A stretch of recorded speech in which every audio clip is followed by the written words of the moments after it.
man shot dead by police after a petrol station drive-off in the northwest. A surprise choice for Alan Carpenter's new cabinet team. And alarming claims that a global warming catastrophe is almost upon us. This is Perth's National 9 News with Dixie Marshall and Sonia Vinci. Good evening, thanks for joining us. Also tonight, another record at the Games trials. Libby Lenton sets a new world mark as Ian Thorpe makes his swimming comeback. A violent roadside clash has ended with a man shot dead by a police officer near Karratha. It's believed the policeman, who suffered serious head injuries, opened fire after he was attacked. Grant Taylor is in Karratha with the latest. Grant. Dixie, detectives from the Major Crime Squad and Internal Affairs Unit arrived in Karratha just a short while ago. And it's understood they're now making their way out here to the scene. If you're going to draw your firearm, then you've got to a stage where you're going to use lethal force. He just hopped in his car and he went, phew, he was gone. Bitter disappointment today for the leading female contenders for a position in Premier Alan Carpenter's new cabinet. They've been overlooked, the two positions taken by the little-known David Templeman and long-time MP Norm Marlborough.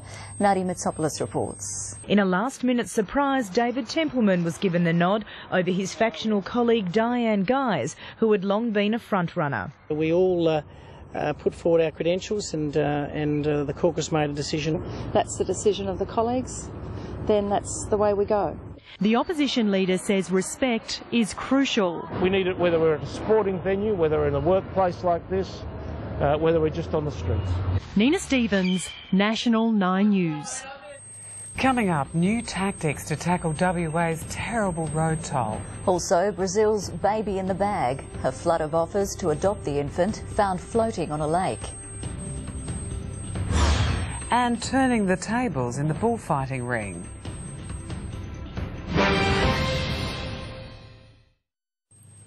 WA Police are planning to get tough on drivers in the country in a bid to curb the state's road toll.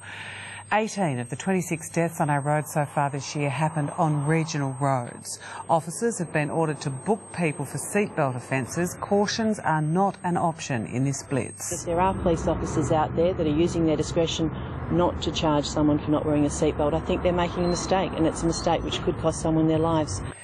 To finance now, the Australian share market eased slightly. The All Ords closed 12 points down on the back of some profit-taking. That came mainly from the big resource stocks, BHP Billiton and Rio Tinto, both down on the day, but the major banks were stronger.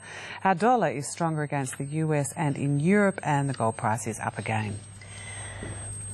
There's some big news over here. There's some big news tonight in the music world. Almost 35 years after first forming. Oh goodness, what are they doing to me?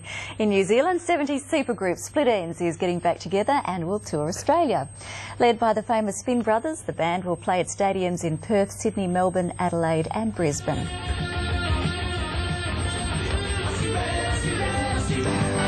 Details of the tour dates and venues will be announced tomorrow. Can't wait for that one. Tuesday Sport is next with Dennis Cometti. Wasn't me. I just turned up. Coming up, another swimming world record and boxing's big showdown. A date with Destiny confirmed for Green and Mundine. And Sri Lanka's Master Blaster in full flight. It's breathtaking. Get ready, Aristos is back. Let's cook with a tasty range of homegrown culinary creations. Awaken the senses. That is absolutely delicious. Cooking to perfection. Homegrown WA premieres tonight on 9.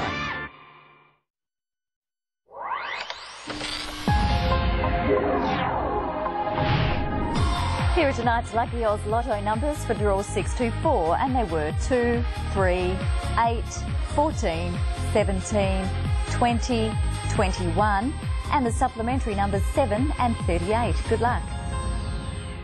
This sports report brought to you by your local Ford dealer with amazing cashback deals on selected 05 stock until January 31. Libby Lenton has become the second swimmer in as many days to break a world record at the Commonwealth Games trials in Melbourne. The Olympic gold medalist set a new mark in the 100 metres freestyle. Second semi-final, they're ready and they're away. Libby Lenton made her intentions clear in the first 50 of tonight's semi-final. She's 0.51 under world time. In a stunning swim, Lenton kept her opponents and the red line at bay. Break the world record. Can she? Yes, she can. I just wanted to go out there and kind of put my race together as well as possible, and I knew if I did that I would probably come up with a PB, and it's just great because I haven't done a personal best time in this event for 2 years, so yeah, I'm really excited. Australian boxing's most anticipated bout, that between WA's Danny Green and Anthony Mundine, will be staged in Sydney on April the 19th. As Mark Reddings reports, thousands of Perth fight fans are expected to make the trip east to support their local hero. With a swagger impossible to miss, Anthony Mundine strolled down the red carpet looking more like a banana than a boxer. I'm looking and feeling real sharp. But the bright suit couldn't mask Mundine's dark mood, firstly taking a swing at Danny Green's corporate image. I feel like he stands for nothing, you know, he stands for the system. I'm not sure where the corporate thing come from. I'm a carpenter by trade. Mundine also claimed he was a victim of injustice because of his race and religion. Chasing a berth in the Tri-Series final, South Africa is also chasing a very gettable target in the day-nighter against Sri Lanka at the WACA ground. Sri Lanka posted 222. Now, a short time ago, South Africa none for 27 after 6 overs. Bob Harnett reports. The Sri Lankan innings was very much the Jayasuriya show. Despite a dodgy back, he made the South Africans wince too, dispatching the attack to all parts of the ground. It's breathtaking. And that's all in sport. Good night. Thanks, Dan. The forecast is next. And there's some glorious weather ahead. Natalia has all the details shortly.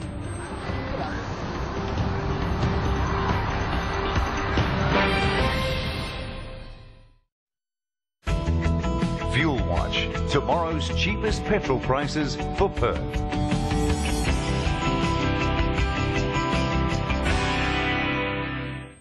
Hello, a mild end to what's been our coolest January for 16 years, but it is set to warm up.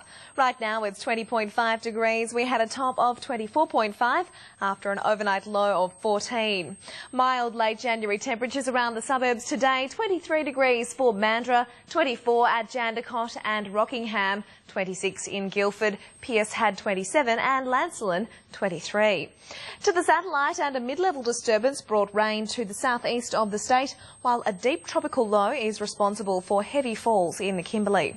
A weak cold front will bring showers to the south coast overnight, and tomorrow Perth will be fine but mild again thanks to an early fresh sea breeze.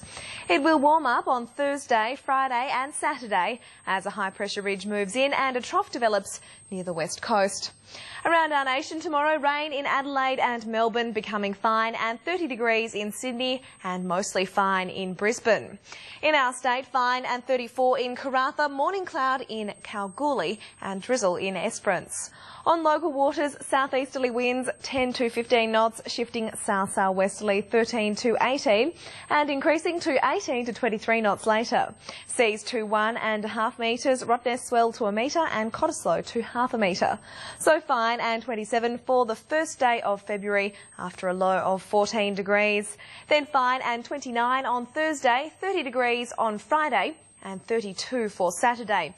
After that, fine on Sunday and Monday, but unsettled on Tuesday. And here are the sprinkler roster numbers for tonight and tomorrow.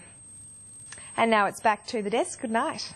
Looks lovely. Thanks, Natalia. And that's the news this Tuesday. Thanks for joining us. Enjoy your evening. A current affair is next. Good night. Good night.